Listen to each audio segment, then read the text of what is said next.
What seems to be happening right now is already this. Exactly what is happening right now is this. So there is no separation here. There's no one who is outside of this, who wants to know this and become this already. So there is just this wholeness, everything. So sitting on the chair, smiling, thoughts arising, question arising, scratching. So everything is this. Everything is already nothing.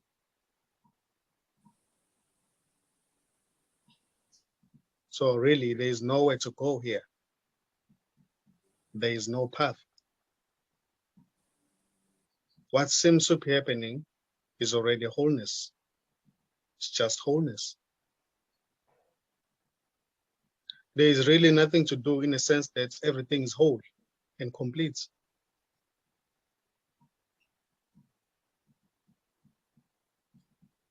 There can never be anyone outside of this.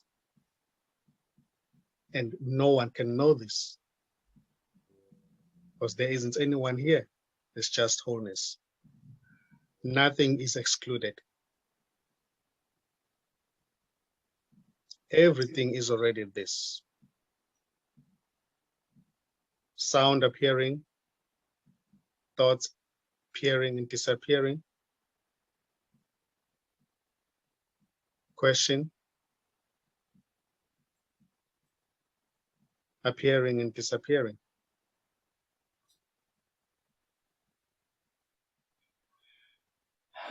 Questions may arise, but nobody is asking a question. Thoughts may arise, but there's nobody who's thinking already.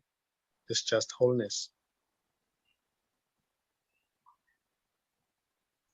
So what seems to be the you is already whole. There is no real separate person. That's just an imagination appearing in this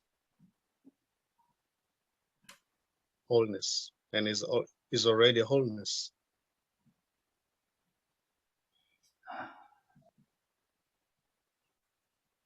So there's nowhere to go. There's no path here. This is immediate. This is effortless.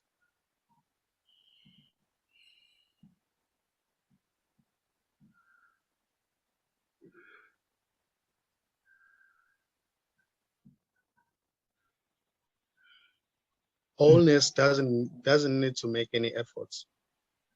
It's already whole.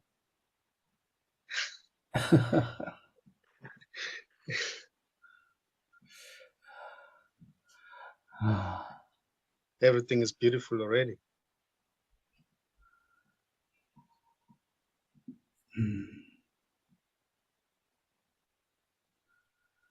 There is no one to be free here. It's just freedom.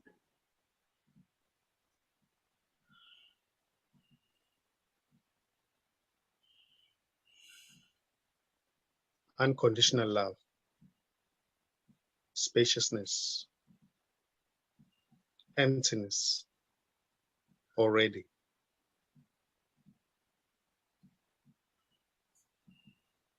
There is no one to become empty. It's just emptiness here.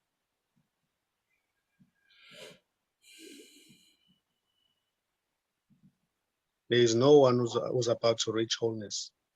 It's just wholeness.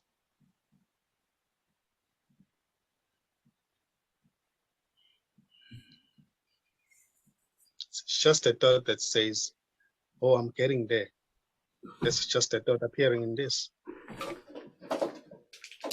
There's no real somebody.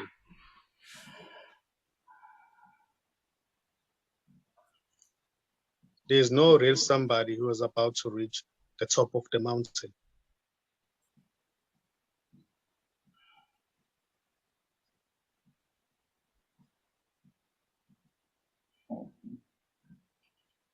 There is no somebody, there's no one here, and there's no mountain to reach.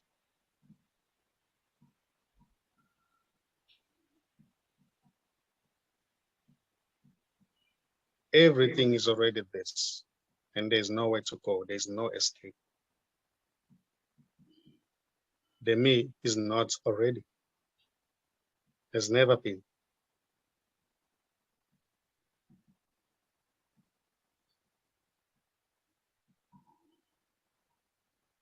So everything is beautiful the way it is.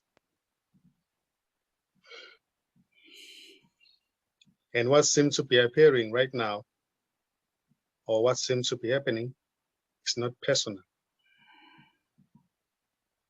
It's got nothing to do with you, because there isn't a you. It's just everything.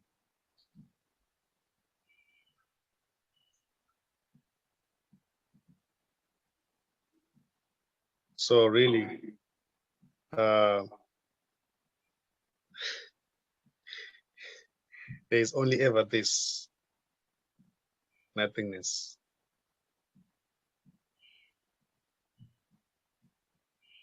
What seems to be an individual, a separate me, will never disappear, because it never even appeared in the first place. It's just imagined by no one.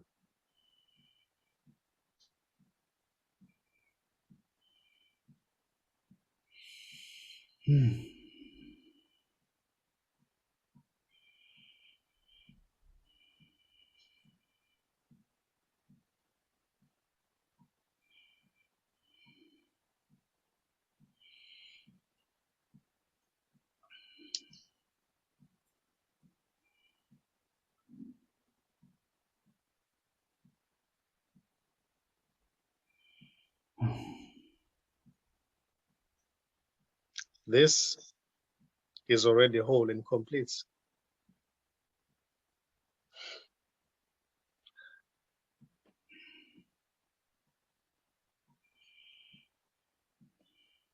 And there's no one to know this.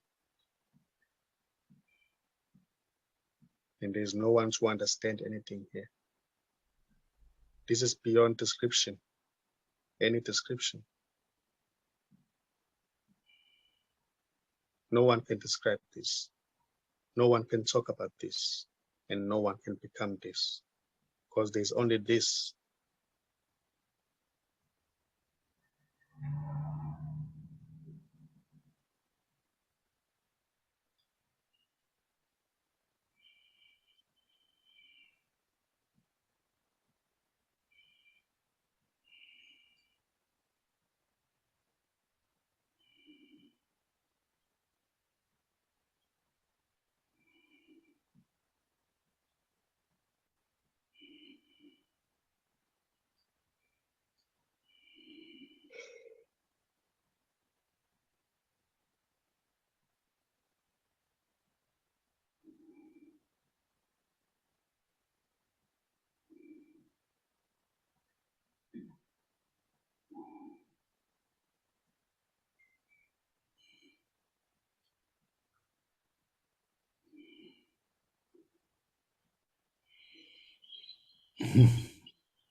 Oh, I see a hand up. There's Kylie. That's amazing. I want to thank this person. I can't pronounce your name. Quella. Elaine? Elaine? Yes. Hi. Listening to Nkosi. You know, at the beginning when we hear this message, it's a real surprise to hear that there is nobody, there's no one in the body. It's a real surprise. And this week I had the opportunity to talk to Nkosi, and just to ask him, I had a few questions because I wonder how his people around him was, what they were thinking about this message, and because he said that they think I'm crazy,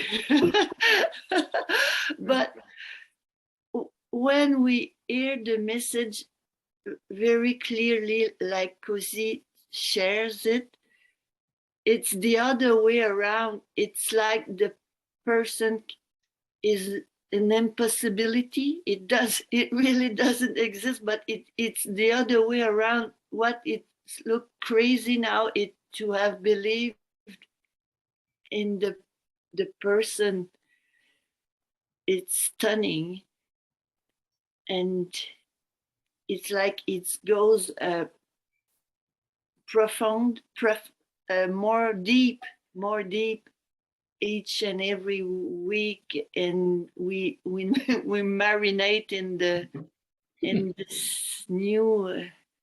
It's wow. Anyway, thank you very much.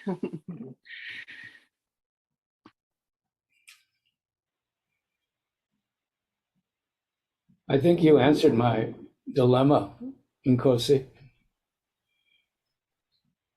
I thank you for that.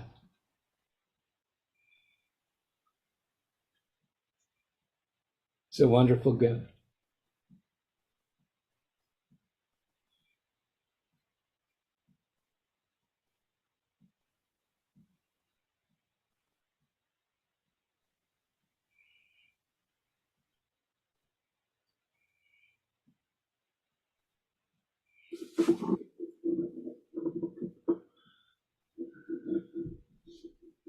Mm.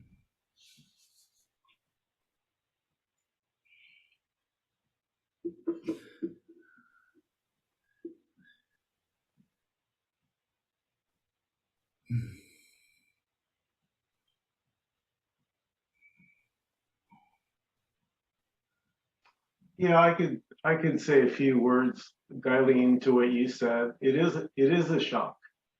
It's the biggest shock you'll ever have because it obliterates what you thought was you. Because you actually go, oh, there's actually nothing in the body. That's just a thought.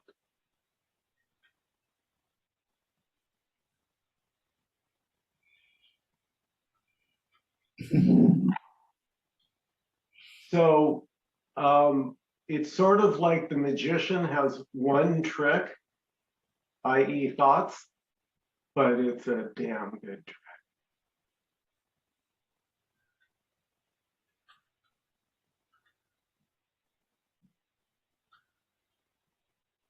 And so anything can be imagined.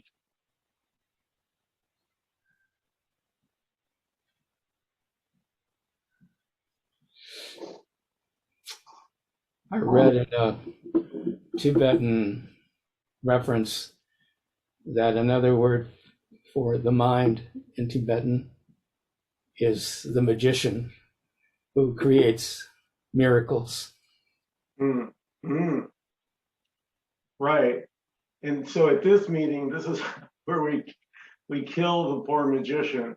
We kill the Because magician. we do. We pull the curtain back, and lo and behold, there's nothing behind it. Uh-huh.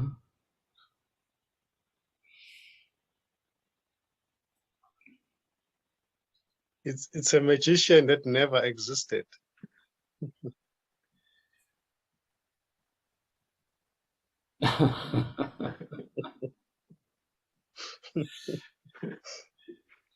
Emptiness. Yeah.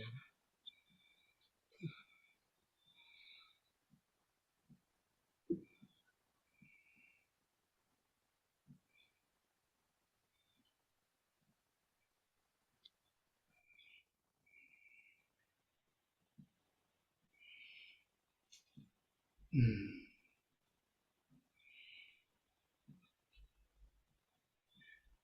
Another beautiful point from the Alice in Nkosi audio that was just uploaded yesterday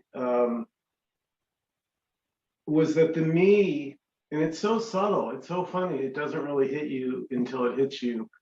But when Nkosi pointed out, well, the me depends upon a past that doesn't even exist.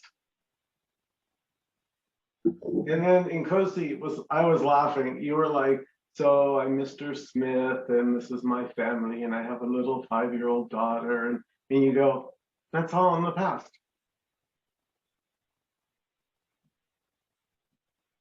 That's a story.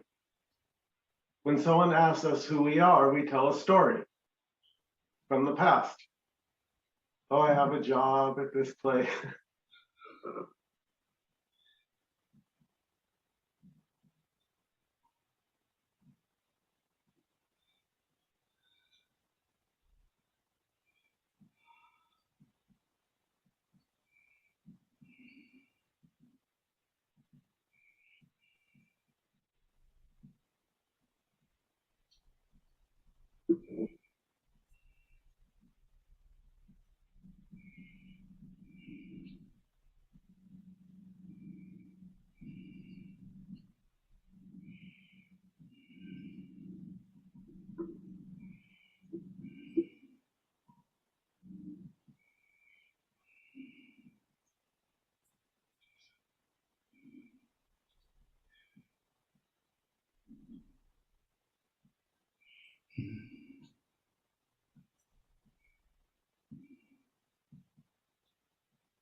That's funny.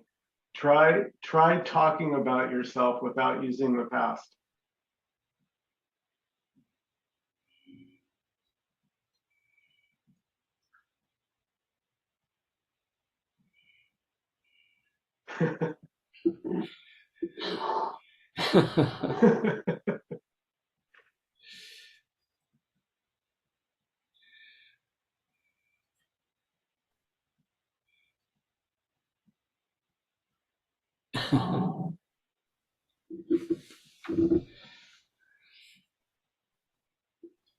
No need to try.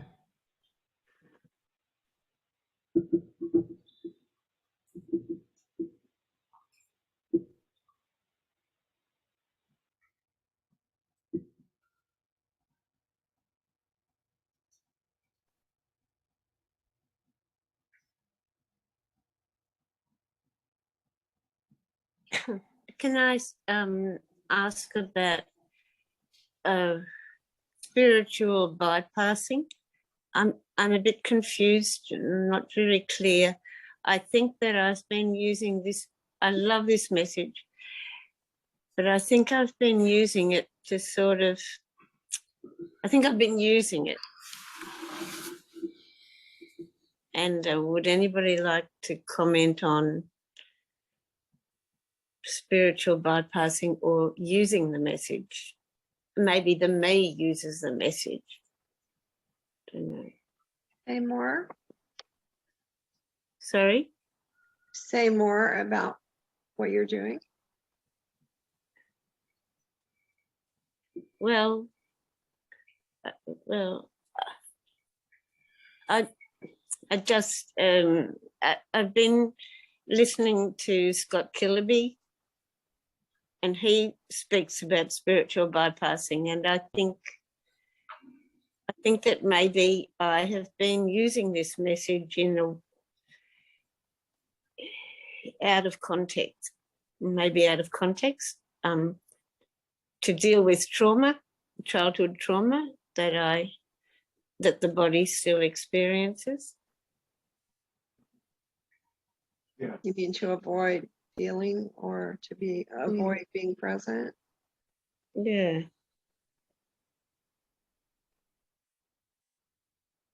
So who is asking the question?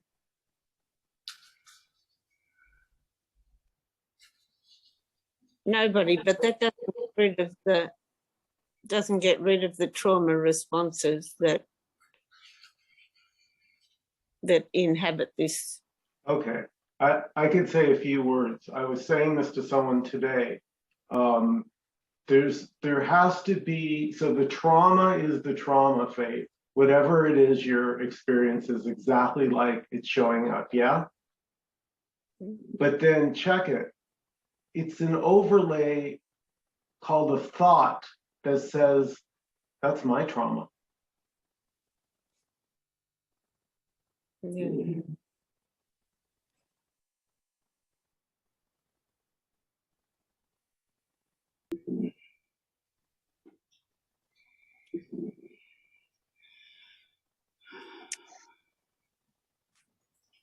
So there's nothing to be done to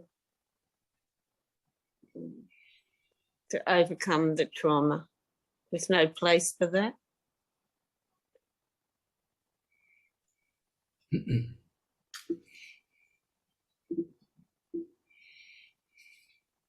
Well, if it's you got to start with, if it's not yours, what are you going to do about it? If it doesn't belong to you, what would you like to do about it? It's already not yours. It's showing up. But let's look on the trauma. Does it say this is Faith's trauma on the trauma? No.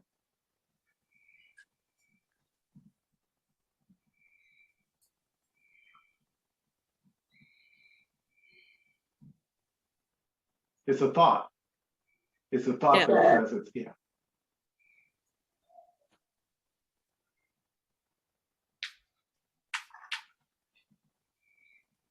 Thank you. Yeah. I don't know, maybe Nkosi has some.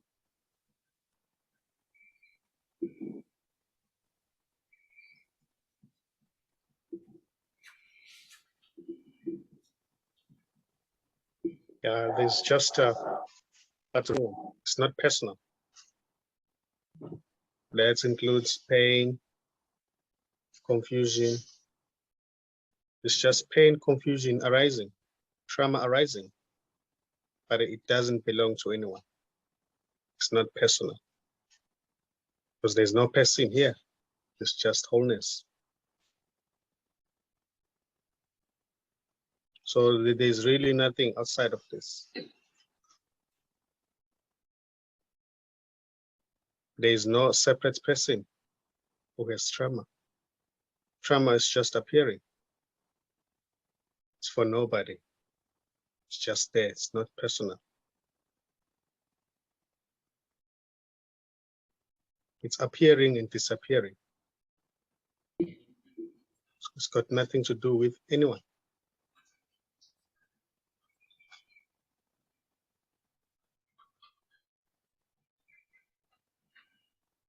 Yes, I'm reminded when you speak, and Nkosi, I'm reminded of when you were speaking to Alice's pain that she has in the body. I guess pain, trauma. Same thing. Yeah.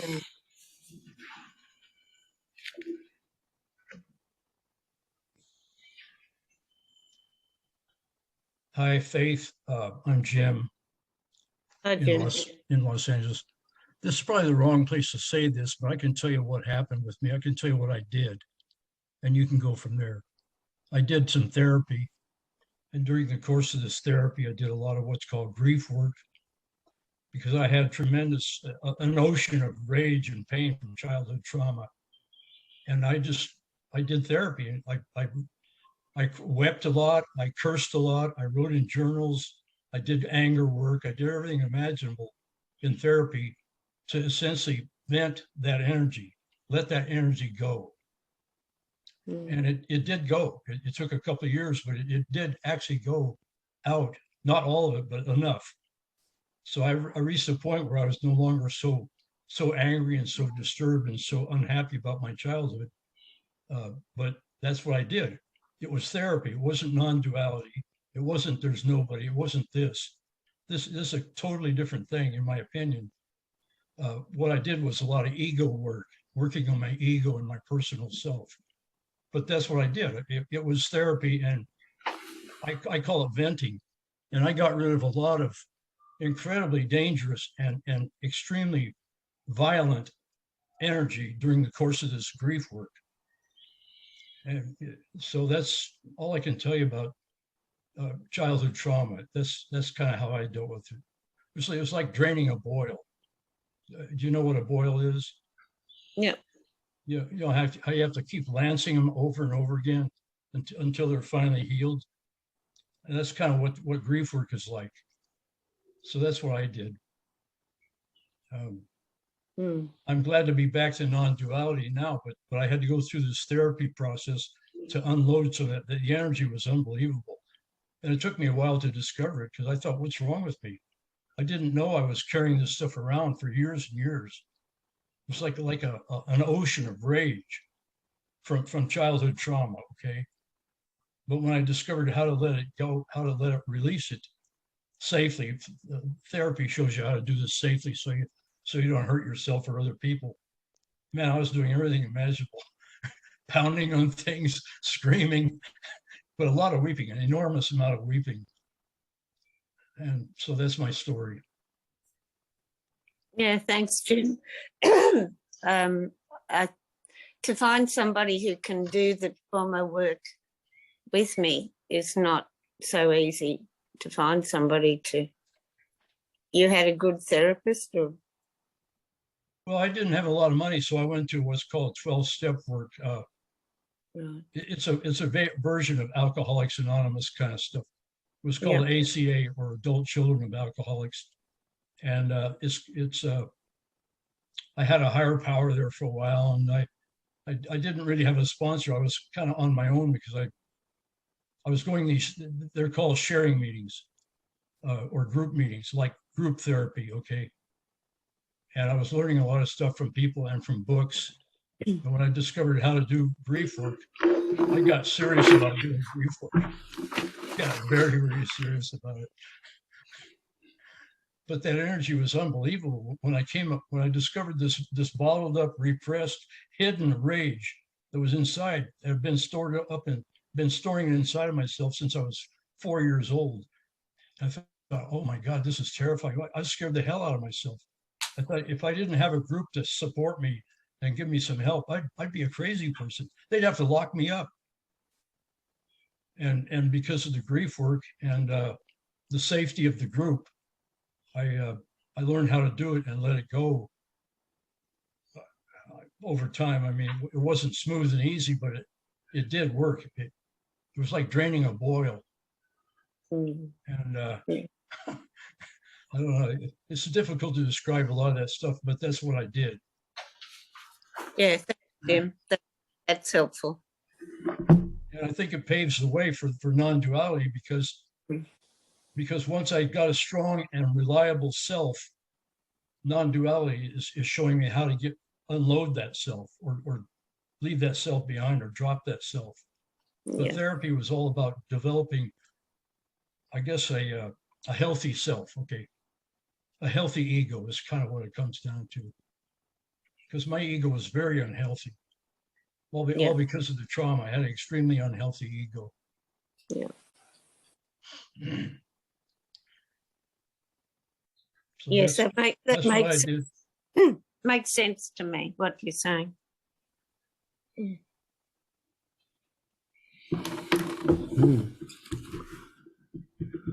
Mm.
Okay.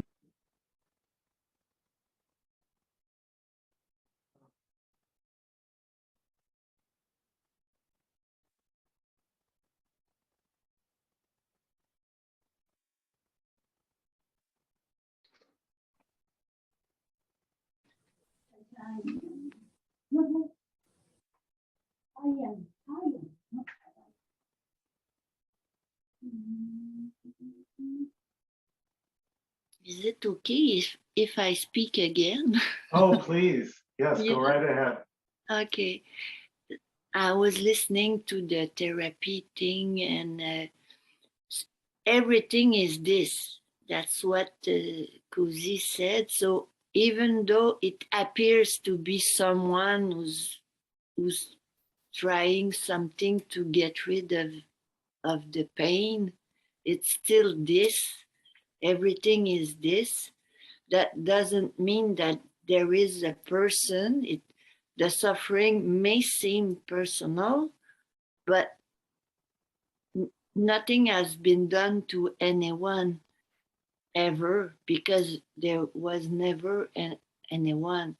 It may have felt like something done personally to someone. So it can be included in the non-duality. There were never be any. I'm not good speaking, but I try. There has never been an ego ever,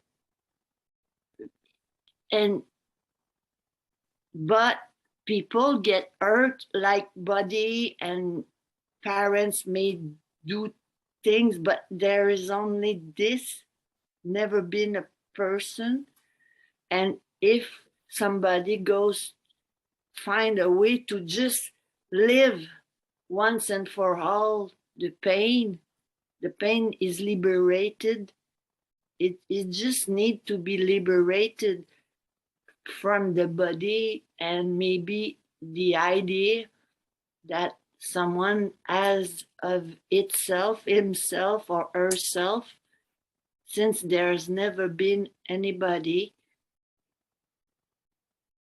Recently, I had the impression that all the neurosis that I had is just gone. I don't know. It's like it just drops.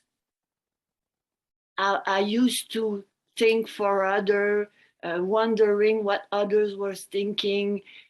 It was a real burden, and it just dropped. It's well, it's a liberation in a certain way. I don't know why I was bring that with me every day for all the time I thought that I was living on the earth. But it's just pain. And when it's not personal, the pain it's bearable. It's very bearable. I've cried because I have friends who went to hospital recently, and I was kind of afraid, but it's not, I was not like usually I would have been. It's just, I was there. I cried a bit and I was worried a bit, but it was not like before. So I'm sure that if life is very intelligent and the body is very intelligent, we don't need to be the person to process pain, I think, because nobody did nothing to nobody. That's the point of this. Maybe a kid may seem to be hurt by his parent, but there was nobody doing to prices a specific person. It's just, I don't know. I hope I'll improve to speak English, but thank you very much. No, that was beautiful, Guylaine. Thank you. And it actually tees up Nkosi, because Nkosi, you said something, again, going back to your one-on-one with Alice, and maybe you could comment on it. You said, pain is nothing to you.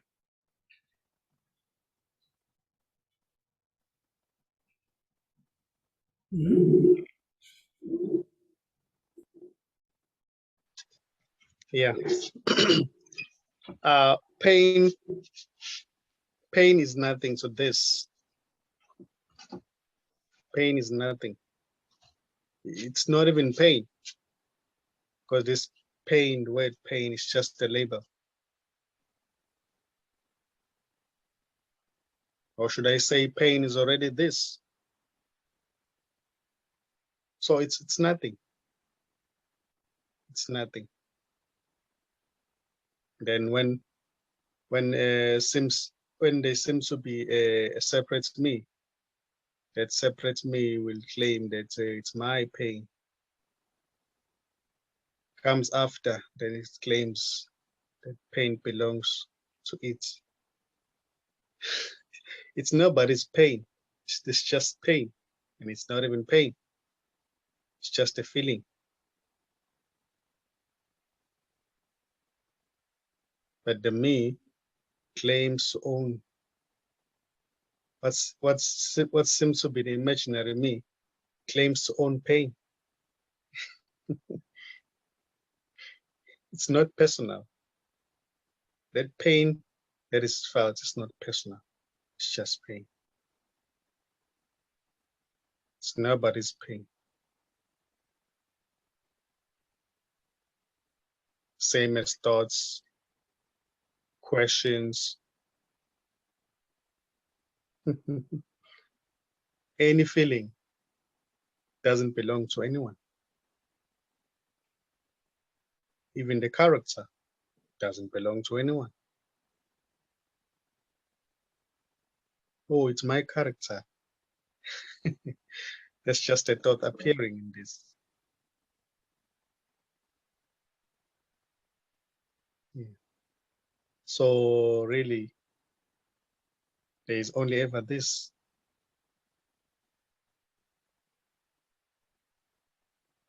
It's not this because we're talking about it. It doesn't matter what anyone can say. We can talk about something completely different from this, but still this. Nothing is excluded. Somebody who's looking for solution or is looking for help, help may be offered.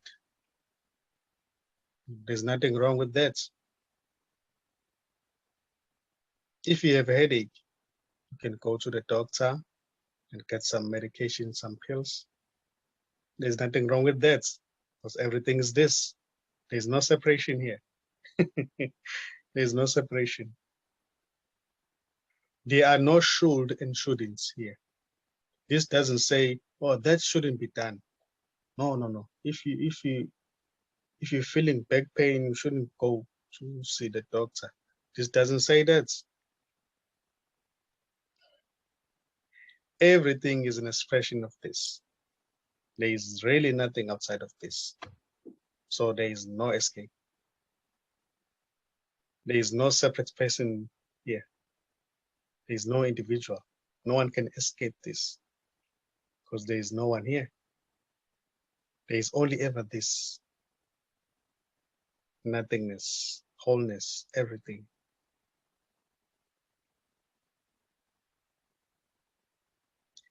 The separate me has never said anything and has never done anything because it doesn't really exist.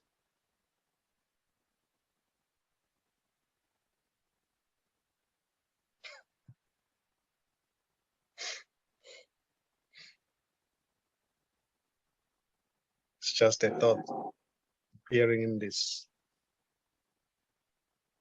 And it's not even there. Mm.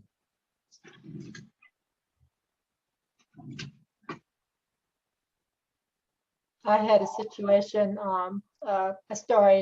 It was a very painful story of my life, very recently, and I spent some time with Nkosi, and this really unimaginable problem. After speaking with him 2 or 3 times about it, one morning I just woke up and I saw everything is whole, everything is empty.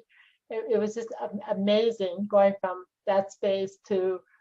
And that's what I see now. I don't think about the story anymore. And I just, when it comes up, I just see wholeness. And I too sometimes listen to Scott because I'm a facilitator of his work.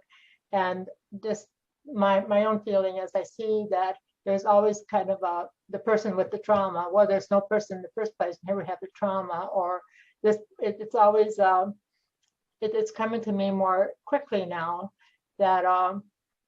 To take that on always is a personal thing, but nevertheless, like I said, this week I did have, the me got really invested, and I'm so grateful that I had someone that will lead me to the truth instead of increase the drama or agree with my drama.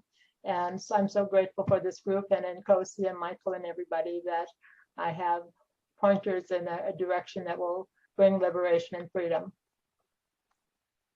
So thank you. Thank you, Alice.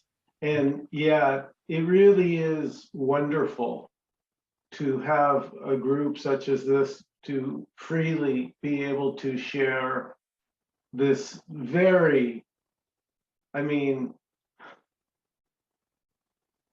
there's no words for this message, huh?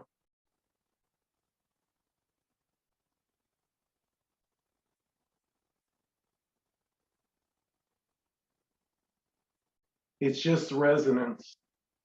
So there's nothing to figure out. You may notice your mind trying to figure this out. How did Nkosi get there? I want to know. That's just another thought. It's a fancy thought.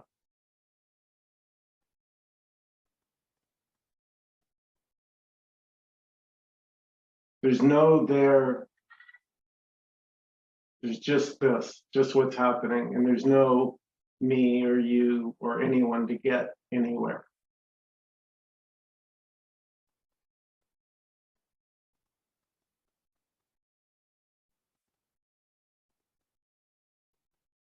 Any other last comments or questions before we close out this evening? I just wanted to thank Jim. Jim, I thought that was really, really cool and profound what you said, because I think there's times in life where, you know, we are dealing with the me. And unless we're, you know, 24/7 living in complete awareness or wholeness, you know, there's times we need bridges, and whether it's a therapist or whatever. And I like when Nkosi said there at the end that, you know, if you see a therapist or don't see a therapist, that's this too. So I think it is important, as much as we want to really talk about really no thinking and just know me and just beingness, that there are times where having a bridge to communication or dealing with the self and the me is also very helpful. So Jim, thank you for sharing, and thank you to everybody, because these are always such awesome meetings. And I want to say a shout out to Aja, who I saw join us earlier as well. So yeah, thank you. Yeah, thank you, Alan. Yeah, there's just what's happening. So there can be going to see a therapist. You don't need a me to go see the therapist. It helps. I want to thank you very much, Michael. I think this is huge and very, very, very important. And I really appreciate it. Really grateful to stumbling on your group, and I will be back for sure. Thank you. Thank Hey, Roy, you. do I have time? Do I have time to, Roy, I'd like to share something with you real fast. I sat with two wives that died. My second wife and my third wife that just died recently. And they didn't die, you know, they essentially cross over. It's again, this is not non-duality, like therapy isn't non-duality, but they didn't die. They're in the other place. They're in a place called heaven, the afterlife, or the other side. I mean, there's a lot of ways of describing that other place. And I've spoken to both of them many, many times through mediums and other things. So it's for me, there's a mystery surrounding this know me and know you and know that, because at least in the case of these wives and some other people in my family who are still very much alive and well in what's called the afterlife. I don't know how to explain it. I don't even know how to talk about it, other than they are literally the same person, absolutely the very same person that they were on this side, except they're much happier, okay? For somehow when they go to the other side, all the nets lost or dropped. I can't explain it. But it's a weird thing. I mean, we want to talk about know me and just this, but I've had the experience of communicating and having a relationship with people on the other side, and they're absolutely as totally alive as you and I, as everybody sitting in this room right now. It's just it's a side that's very different. I asked my wife one time, "Tell us what you do over there," and she said, "You won't understand it." She was saying that it's so far away from your side, from your mind and your understanding, that there's nothing I can tell you about it. So we, meaning me and the medium, we drop that. But it's amazing when a person, and this is very immediately after they died, they're just absolutely the same person that they were on this side. Same memories, same sense of humor, same everything, except that they're in a much happier place. There's no longer any sadness or anger or fear or whatever. So I'm only saying it because when you said something about sitting with your wives, your wife, I thought about that. It flashed me back. Actually, I've sat with several people that died. My brother-in-law, that was the most astonishing one of all. He was floating above his body up near the ceiling. And when I realized he was there, he began talking to me. It was absolutely astonishing. For me, the basic thing about that is we don't die. We transition. We go to this other side. And then maybe we come back. I asked her about the reincarnation thing, and she didn't really have any opinions about it. She didn't say yes, no, or maybe.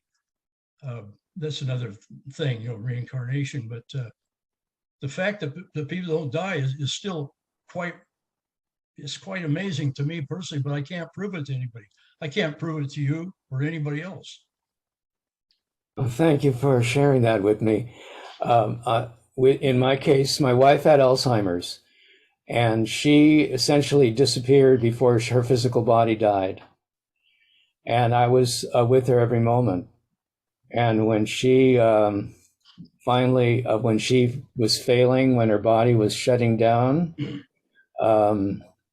I was right with her, and I was holding her hand, and I was right by her side when she actually died, when she passed away and disappeared from my view. Same here. And when she disappeared, something strange happened to me. I felt very strongly that she went to the other side, to who knows where.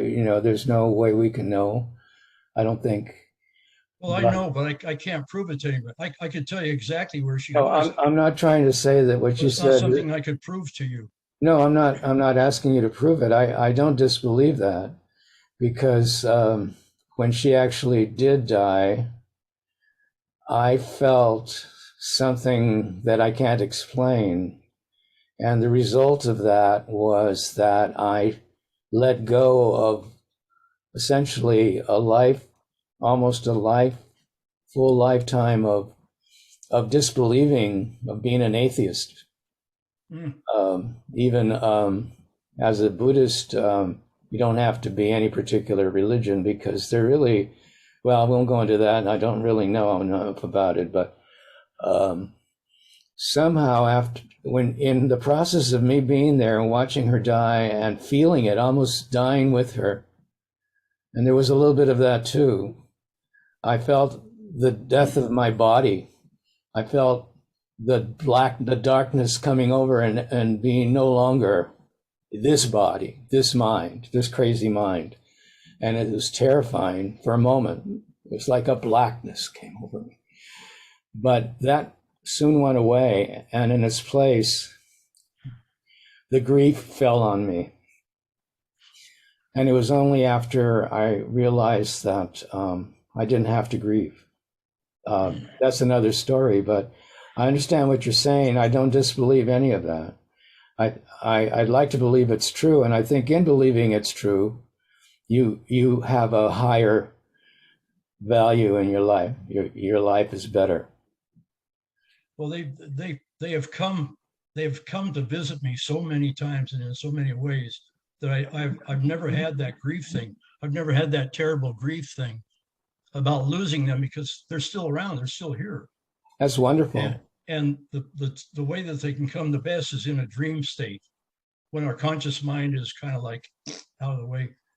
Okay. They can come and they appear, but it's absolutely amazing thing to experience. But I don't know how to talk about it. Okay. So I'm sorry, right Jim, but I just have to say, nobody's ever died. You what? I didn't hear you. Say that again. I said nobody's ever died. Yeah, because they weren't born in the first place. That answers the question. Well, the ones I know are very much alive. That's all I can say about it. Well, that's really happy for me to know that. And I never ever feel lonely when I go out. When I go to Macy's, I take them to the ladies section and let them look at the fashions. Yeah, these are lovely stories, lovely, but there's nobody to die.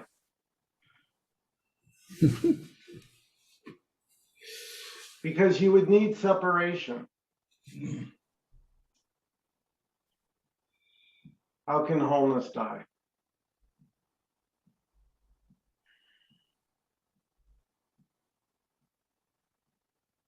See, I can only speak for myself here. I can't talk in flashy theories or high ideals. I'm not Nkosi. I can't speak like that, but I can speak for myself. I can only speak for myself on this.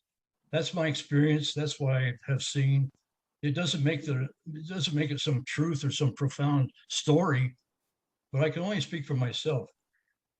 What I've seen and what's happened. That's the best I can do. Faith was talking about how she uses. I use these pointers all the time. I use everything I can lay my hands on. Like when I'm out walking, sometimes I walk along going, "There's nothing roading. No one is walking." I don't have any problem using these things. If it makes me feel good, hey, that's the thing anyway. No one is speaking. Why not?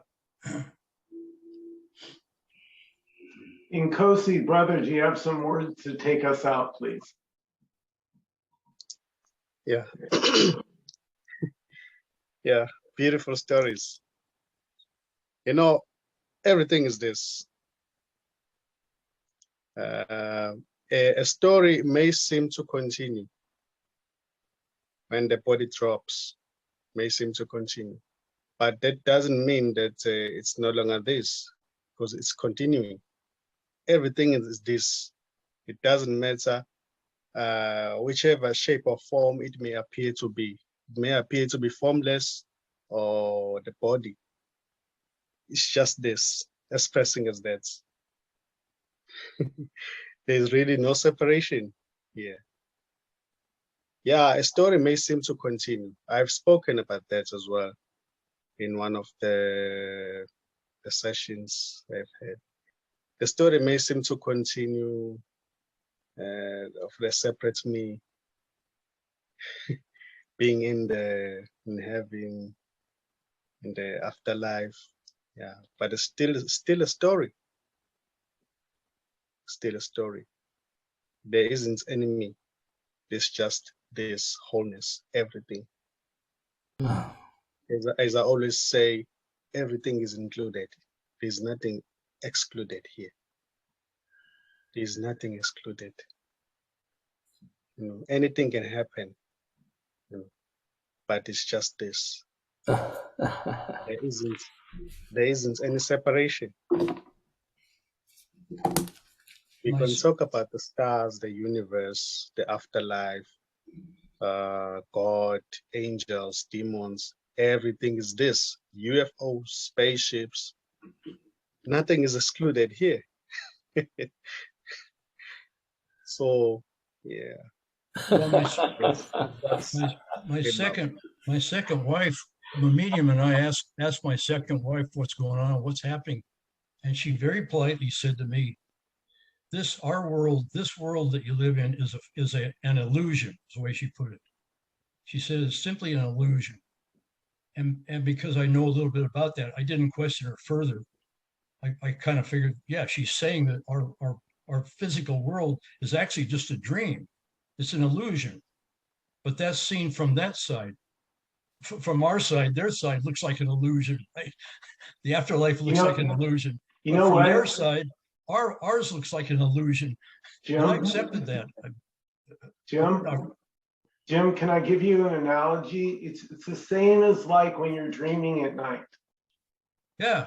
When you're dreaming at night, it seems real. And then what happens when you wake up in the morning? What happened to the dream? Oh, for me, I wish I was back there. When they come in dreams, it's really, man, woo. It's very, very solid.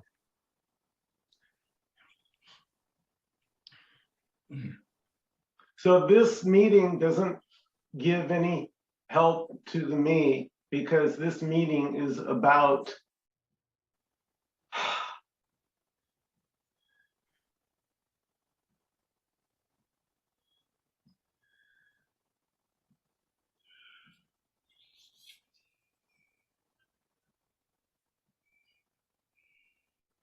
nothing.